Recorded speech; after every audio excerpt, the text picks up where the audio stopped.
दोस्तों नमस्कार। मैं doctor Durga Shankar Shukla make healthy India channel में आपका स्वागत करता हूं। आइए दोस्तों जानते हैं मायोकार्डियल इन्फेक्शन क्या है। जैसा कि वीडियो में दिखाया गया है कि इसका रीज़न क्या होता है। या एथेरोस्क्लेरोसिस हो जाती है कोरोनरी आर्टरी में, या कोरोनरी आर्टरी में कोई क्लॉट फंस जाता है, या कोरोनरी आर्टरी ठंड के स्ट्रेस से या स्पाज्म हो जाता है, या और रप्चर्ड होने हो सकती है, किसी कारण से रप्चर्ड हो गई। इन सब कारण होता है कि मतलब जिससे मायोकार्डियल इन्फेक्शन होता है, कोरोनरी आर्टरी ब्लॉक हो जाती है, हार्ट की सप्लाई बंद हो जाती है और उसके सारे सिम्टम आने लगते हैं मायोकार्डियल इन्फेक्शन के। चलिए आइए देखते हैं, वीडियो को स्टार्ट करते हैं। क्या है myocardial infection? MI is defined as disease condition which is caused by reduced blood flow in a coronary artery due to atherosclerosis, occlusion of an artery by an embolus or thrombus. MI or heart attack is the irreversible damage of myocardial tissue caused by prolonged ischemia and hypoxia. कहा गया अगर heart की supply को prolong हो जाती तो इरिसिबल हो जा डैमेज हो जाता, वो ठीक नहीं होता फिर।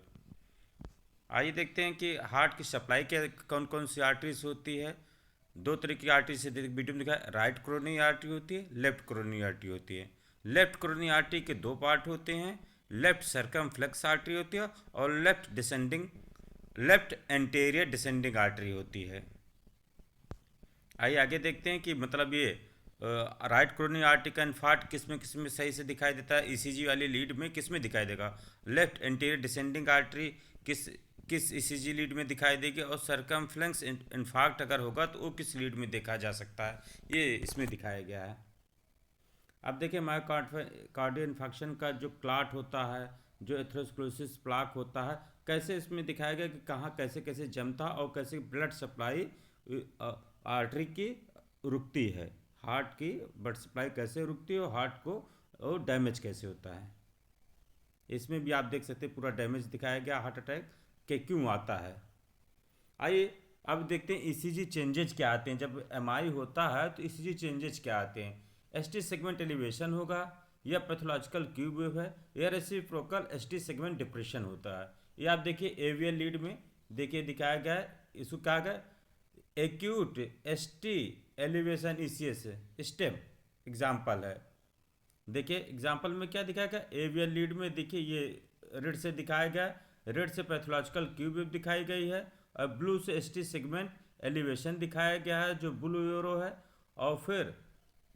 और जो ग्रीन एरो है उससे क्या रेसिप्रोकल एसटी सेगमेंट डिप्रेशन दिखाया गया है। आप दूसरा एग्जाम्पल एक्यूट एसटी एसीएस का देख सकते हैं, इसमें भी वही देख लीजिए, ब्लू से एसटी सेगमेंट एलिवेशन है और पैथोलॉजिकल क्यूब रेड एरो से दिखाया गया, और ग्रीन एरो से रेसिप्रोकल एसटी सेगमेंट डिप्रेशन दिखाया गया है। इसी बात इन सब चीज़ों में देख लीजिए दिखाया गया है, ये आप देख सकते हैं। इसी से चेंजेस क्या होते हैं, अलग अलग तरीके के चेंजेस दिखाए गए हैं। इन चेंजों को आप देख के समझ सकते हैं, मतलब ईसीजी को देख के कि पेशेंट को मायोकार्डियल इन्फेक्शन हो गया है। आइए देखते हैं, फिर पेशेंट का हम ट्रॉपटी करा लेते हैं। अगर ट्रॉपटी एलिवेटेड है तो उसका कारण क्या हो सकता है? ट्रॉपटी राइज एंड फॉल है तो क्या हो सकता है, या ट्रॉपटी लेवल स्टेबल है तो क्या हो सकता है? मतलब एक फिक्स लेवल राइज है लेकिन उसी पे स्टेबल है अगर कराते तो। चलिए ट्रॉपटी राइज एंड फॉल है तो क्या होता है? विथ एक्यूट इस्चीमिया, अगर एक्यूट मायोकार्डियल इन्फेक्शन है तो क्या हो सकता है? एथेरोस्क्लेरोसिस हो सकती है एक कारण से, या एक थ्रोम्बोसिस हो सकता है। अगर ये दोनों कारण है तो हम टाइप 1 एमआई ट्रिगर क्या करके प्लाक रप्चर्ड हो सकता है या प्लाक एरोजन हो सकता है। दूसरे में क्या हो सकता है? देखिए oxygen supply and demand imbalance हो सकती है। इसमें क्या है, इसका कारण क्या है? सीवियर हाइपरटेंशन हो या सस्टेन्ड टैकीआर्रिथमियाज हो। अब चलिए जो ट्रॉप्ट राइज है लेकिन विदाउट एक्यूट इस्चीमिया, उसको एक्यूट इस्चीमिया नहीं है तो क्या होगा? एक्यूट मायोकार्डियल इंजरी हो सकती है। एग्जाम्पल में जैसे एक्यूट हार्ट फेल्योर हो, मायोकार्डाइटिस हो। अगर मान लीजिए ट्रोपोनिन लेवल स्टेबल है तो क्रोनिक मायोकार्डियल इंजरी हो सकती है। जैसे एग्जाम्पल में स्ट्रक्चर हार्ट डिसीज हो गई कोई, या क्रोनिक किडनी डिजीज हो गई, इस टाइप के ट्रॉप्टी जब एलिवेटेड हो तो इंटरवेंशन करते हैं, उसका मतलब उसकी एनालिसिस करते हैं। आइए देखते हैं कि ये असेसमेंट मान ली पेशेंट को एमआई है तो उसका अब कैसे उस पेशेंट को हम ट्रीट करेंगे, कैसे देखेंगे। Assess appropriate for clinical condition, क्या emergency assessment care and hospital preparation कैसे करते हैं। पहले मॉनिटर करते हैं, फिर एबीसी एयरवे ब्रीथिंग सर्कुलेशन को मेंटेन करते हैं, be prepare to provide CPR and defibrillation. फिर क्या करते हैं, एस्प्रिन दे देते हैं और ऑक्सीजन से उसको कनेक्ट करते हैं। अगर उसको दर्द हो रहा तो नाइट्रोग्लिसरीन मॉर्फिन दे देते हैं। उसका तुरंत ईसीजी करते हैं। इफ एसटी एलिवेशन है तो notify receiving hospital and with transmission और interpretation. Note time of onset of and first medical contact, note कर लेते हैं इसको। और notify hospital should be mobilise hospital resources to respond STEMI. अब देखते हैं इसके आगे क्या क्या।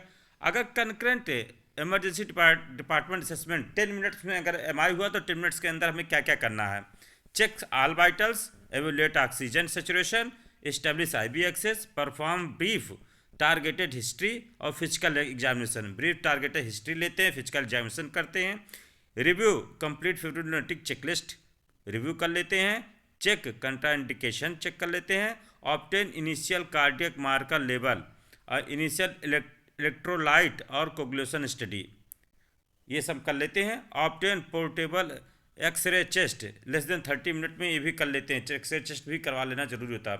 और immediate emergency department general treatment क्या करते हैं। If O2 saturation less than 90 है, start oxygen at the 4 litre पर मिनट। टाइट्रेट करते रहते हैं, बढ़ाते घटाते रहते हैं।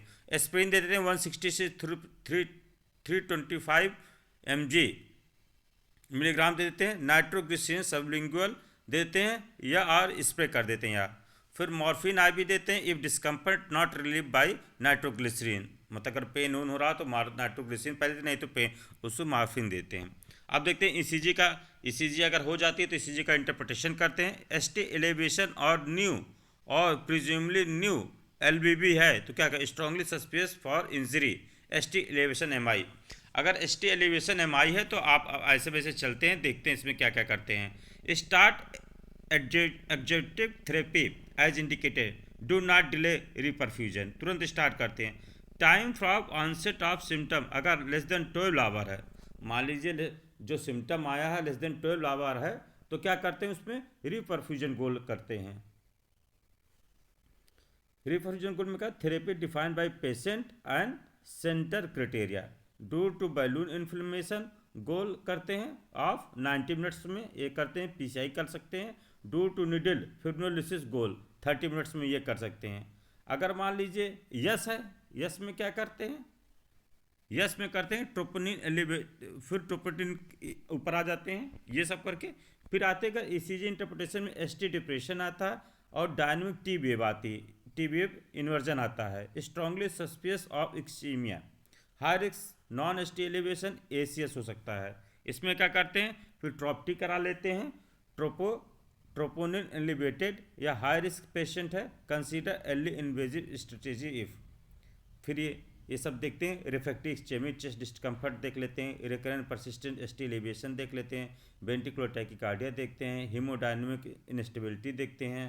साइन ऑफ हार्ट फेल्योर देखते हैं। स्टार्ट इंजेक्टिव थेरेपी नाइट्रोग्लिसरीन या हिपेरिन एज इंडिकेट। अब तीसरे में क्या देखते हैं, अगर नॉर्मल ईसीजी इंटरप्रिटेशन कुछ देर बाद फिर इसी का नॉर्मल ईसीजी है तो और या नॉन डायग्नोस्टिक चेंजेज हैं एसटी सेगमेंट में या टी वेव में, लो इंटरमीडिएट रिस्क एसीएस होता है।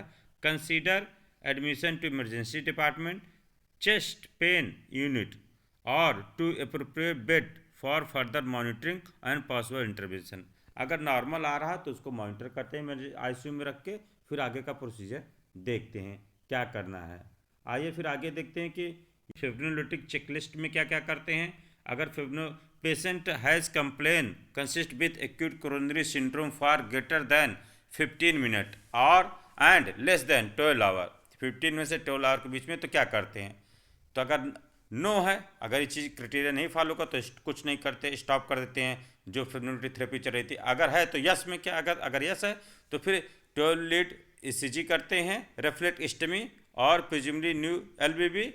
नो तो जो फिब्रिलोटिक थेरेपी यस स्टॉप रखते हैं। अगर यस है ये चीज़, एस टी चेंजेज आ रहे हैं, एस टी एलिवेशन चेंजेज आ रहे हैं, तो क्या करते हैं fibrinolytic assess for any contradiction to fibrinolytic therapy. अगर इसमें से कोई भी ऐसा है तो फिब्रिलोटिक थेरेपी नहीं देते। आए देखते क्या, systolic blood pressure more than 180/200 millimetre mercury है, या डायस्टोलिक जो ब्लड प्रेशर है 100/110 मिलीमीटर मरकरी है। अगर इनमें से कोई चीज़ यस है तो ये चीज़ नहीं थी, कंट्राडिकेशन है fibrinolytic therapy. Patient history of structural central nervous system disease है, कोई सिग्निफिकेंट क्लोज हेड या facial trauma within previous 3 weeks में है, स्ट्रोक है मोर देन 3 आवर्स और लेस देन 3 मंथ में, एनी मेजर ट्रामा या सर्जरी है, या any history of intracranial haemorrhage है, history of bleeding clotting problem, ये सब चीज़ें हैं।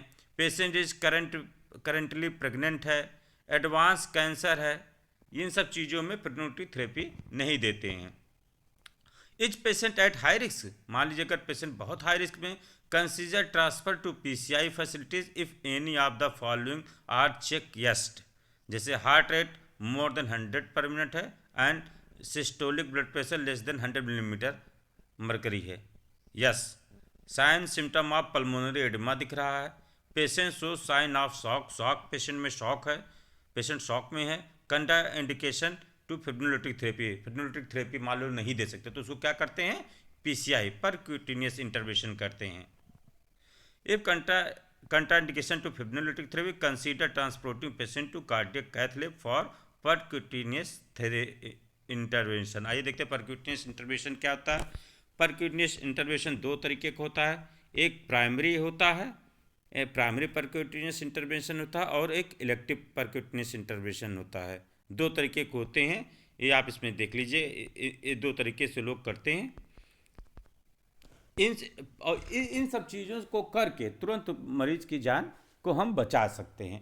एक बार हम फ्लो को फिर से रिपीट करते हैं कि मतलब क्या क्या चीज़ें होती हैं, मतलब कैसे होता है। अगर एक्यूट एम हमने आपको एक्यूट एम का असेसमेंट बता दिया, ट्रीटमेंट बता दिया, सब चीज़ें बता चुके हैं। फिर एक बार आपको रिवाइज करते हैं, हार्ट का फंक्शन देखते हैं। हार्ट की सप्लाई 3 आर्टरी से होती है, राइट कोरोनरी आर्टरी होती है, लेफ्ट कोरोनरी आर्टरी होती है। लेफ्ट कोरोनरी आर्टरी के 2 पार्ट होते हैं, लेफ्ट सर्कमफ्लेक्स आर्टरी होती है और लेफ्ट एंटीरियर डिसेंडिंग आर्टरी होती है।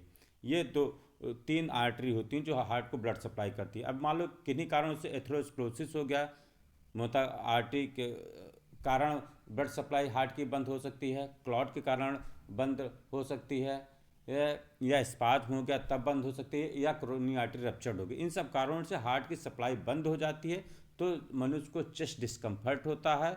चेस्ट डिस्कम्फर्ट छाती में दर्द होता है जो अपर एब्डोमेन से लेके शोल्डर से लेके जा तक जाता है, और अगर बहुत सीवियर पेन होता है। अगर मान लो पेशेंट क्रोनिक है, मतलब उसको 2 बार अटैक हो चुका है, उसको कहते हैं अनस्टेबल एंजाइना कहते हैं, मतलब काम करते हुए उसको पेशेंट को फील होने, दर्द होने महसूस होता है। ये सब चीज़ें मतलब चेस्ट डिस्कम्फर्ट, तो उसका तुरंत ही भी ट्रीटमेंट, जो अगर मान लो सडन चेंजेज आते हैं तो उसको ट्रीटमेंट करना ज़रूरी होता है।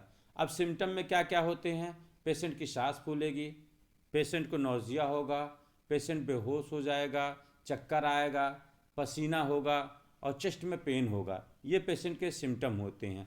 हम लोग ट्रीटमेंट में क्या क्या करते हैं, ट्रीटमेंट में हम लोग उसको क्या करते हैं, सबसे पहले ऑक्सीजन लगाएंगे, फिर दूसरी बात एंटीप्लेटलेट ड्रग्स दे सकते हैं, फिर उसको क्या कहते हैं थ्रोम्बोलिटिक ड्रग दे सकते हैं, फिर उसके बाद पीसीआई परक्यूटेनियस इंटरवेंशन कहते हैं, coronary CABG coronary artery bypass grafting कर सकते हैं।